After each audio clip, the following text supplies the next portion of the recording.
Et bonjour à tous. Alors tout d'abord, je n'ai pas fait beaucoup de vidéos cette fois-ci parce que je trouvais que faire systématiquement une vidéo de mes sorties semaine par semaine, ça pouvait être très chiant pour vous. Alors je me suis dit que cette fois, j'allais vous présenter deux petites séries, enfin petites relatives bien sûr, que j'aime beaucoup et que peut-être vous ne connaissez pas. D'abord, une première question, êtes-vous alcoolique? Je plaisantais. Mais est-ce qu'il y en a parmi vous qui aiment l'alcool? J'imagine que oui, moi personnellement non. Est-ce que certains d'entre vous ont lu Les Gouttes de Dieu mariage? Moi oui, et j'aime beaucoup ce manga d'ailleurs. Bien que je déteste l'alcool, je le trouve très intéressant.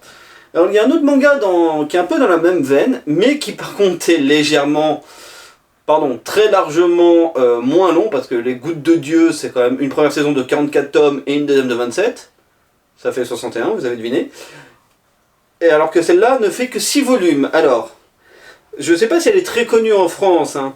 C'est édité par le nouvel éditeur Vega, enfin Vega depuis maintenant, ça s'appelle Natsuko no Sake. Voilà. Alors, le petit speech, on a Natsuko qui travaille dans une agence de publicité à Tokyo et qui un jour revient, peut-être au cœur d'une fête ou d'un anniversaire, je me souviens plus, dans sa famille, dans un petit village, et sa famille, elle, est productrice de saké. Il s'embrouille, ouf, je suis fatigué, pardon. Elle s'embrouille avec ses parents qui ne comprennent pas qu'elle reste à Tokyo à faire de la pub et tout. Et du coup, bah, fâchée, elle rentre à Tokyo. Le temps passe et quelques jours plus tard, elle apprend que son frère aîné est mort. Ça pose les bases. Je vous rassure, je ne vous spoil pas. De toute façon, il n'y a rien à spoiler dans ce manga au passage. Du coup, elle rentre là-bas pour l'enterrement et tout, et elle découvre que son frère avait un rêve, c'était de produire du saké à partir de graines très spécifiques qu'il a récoltées et tout, mais que malheureusement elle n'a jamais pu faire. Et du coup, sa sœur décide de faire sien son rêve en fait. Et là, on va voir un peu toutes les difficultés qu'elle va avoir pour ça. On va voir comment se passe la production du saké à l'ancienne, c'est-à-dire pas comme maintenant. Je suis désobligeant, excuse par avance. Parce que j'imagine que maintenant, dans plein d'endroits au Japon, c'est automatisé avec des usines la production de l'alcool. C'est normal, c'est l'époque qui veut ça. Mais voilà, dans ce petit village où ils font ça à l'ancienne. Et c'est très intéressant de voir comment il faut préparer la salle.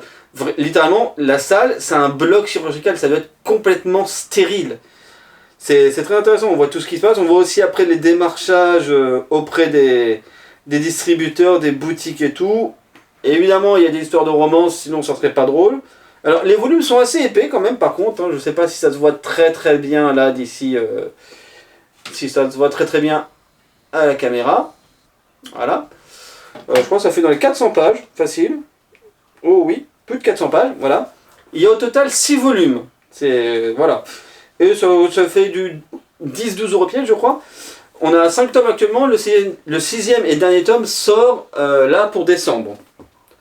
Sous réserve évidemment que la pénurie de papier ne passe pas par là. Ça, c'est pas du tout gagné.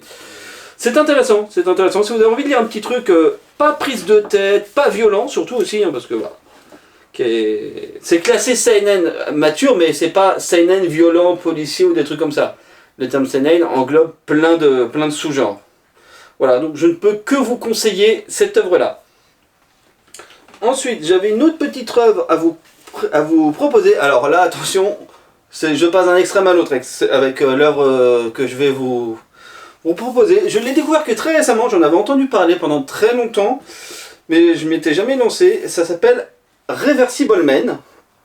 C'est édité par Komiku. Il y a actuellement 5 tomes. Alors, la parution est assez lente, hein, vous voyez. Le tome 1 est sorti au Japon en 2011 et le tome 5 en 2019. Alors, il faut par contre voir aussi que les tomes sont aussi très épais. Je vais vous faire un petit résumé. Alors par contre, je vais tricher, je vais vous lire le résumé au dos parce que j'ai pas envie de vous dire une connerie, de spoiler l'intrigue. Voilà. Depuis quelque temps, la ville bruise de folles rumeurs sur la multiplication de cadavres à l'aspect totalement répugnant appelés les retournés. Je vous laisse visualiser la chose. Certains pensent que les victimes ont été emportées par une épidémie, tandis que d'autres voient dans ces corps affreusement déformés la preuve irréfutable d'un trafic d'organes perpétré par la mafia du sud-est asiatique. Mais seule une jeune fille connaît la vérité qui se cache derrière cette macabre légende urbaine. Alors là, comme ça pourrait vous faire penser que les scénarios, ils volent pas haut. et ben en fait, le scénario vole très très haut. Non, vraiment, hein, j'adore cette série. Par contre, faut suivre. Hein, Je déconseille d'acheter le tome 1 et ensuite d'acheter le tome 2, 3 et tous les autres à 5 mois d'écart parce que vous allez être perdu. Tout est imbriqué en fait, voilà, il y a différentes histoires, mais en fait elles se relient toutes. Alors par contre aussi, c'est très graphique, c'est très violent, très très gore. Il y a des scènes qui, même moi, me font un peu... Voilà, vous voyez ce que je veux dire, hein, je suis comme certains, je peux regarder les films Saw en boucle, ça me fera pas cligner une paupière. Vous me montrez le film Hypnose avec Kevin Bacon dans le flashback avec une fille qui se retourne un ongle en rampant sur le parquet, ça peut me provoquer des frissons. Voilà. Il y a des scènes là-dedans qui sont assez dégueulasses. Voilà, je peux même pas vous en montrer une parce que j'ai pas envie de me faire clasher. Mais je vous laisserai juge. L'histoire est très bien fournie, il y a vraiment un gigantesque fil rouge avec toute une organisation. Et aussi, voilà, l'auteur prend son temps parce que c'est très documenté en fait. À la fin de chaque chapitre, on a des espèces de rapports, de dossiers, où l'auteur a vraiment pris le temps d'expliquer, de donner une raison logique à pourquoi il y a des cadavres qui sont littéralement retournés, voilà. Ça nous montre vraiment en fait, les retournés, ça c'est pas du spoil, hein. C'est des gens qui cèdent à leurs pulsions. Mais des pulsions vraiment extrêmes, t'en as qui veulent se réinventer et tout. C'est vraiment assez hardcore. Voilà, là on est à 5 tomes, le 5e tome est sorti là, on l'a eu il n'y a pas si longtemps que ça nous. En février de cette année, donc je crois on a rattrapé le Japon, donc je pense le tome 6, c'est pas avant, je vais être gentil, 2 ans. Je pense qu'on en atteint peut-être le bout, je dis bien je pense, hein, je sais pas ce que l'auteur a prévu vraiment.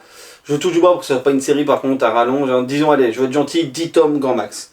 Voilà, donc si vous voulez un truc vraiment assez horrible mais avec un scénar un scénar efficace et tout, voilà, donc je vous propose Reversible Man.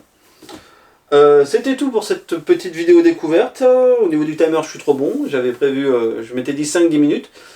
Dites-moi si ce format vous plaît. Si c'est le cas, j'en ferai peut-être un peu plus souvent pour combler les trous entre les vidéos de mes sorties de manga. J'ai prévu une vidéo sortie manga, soit la semaine prochaine ou à la fin du mois, parce que ce mois-ci, pour moi comme pour plein d'autres, le mois en sortie va être assez chargé.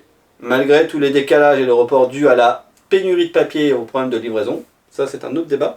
Mais voilà, j'ai au moins 80 titres ce mois-ci à sortir. Donc, je vous souhaite à tous une bonne soirée et à une prochaine sur les réseaux. A plus tout le monde.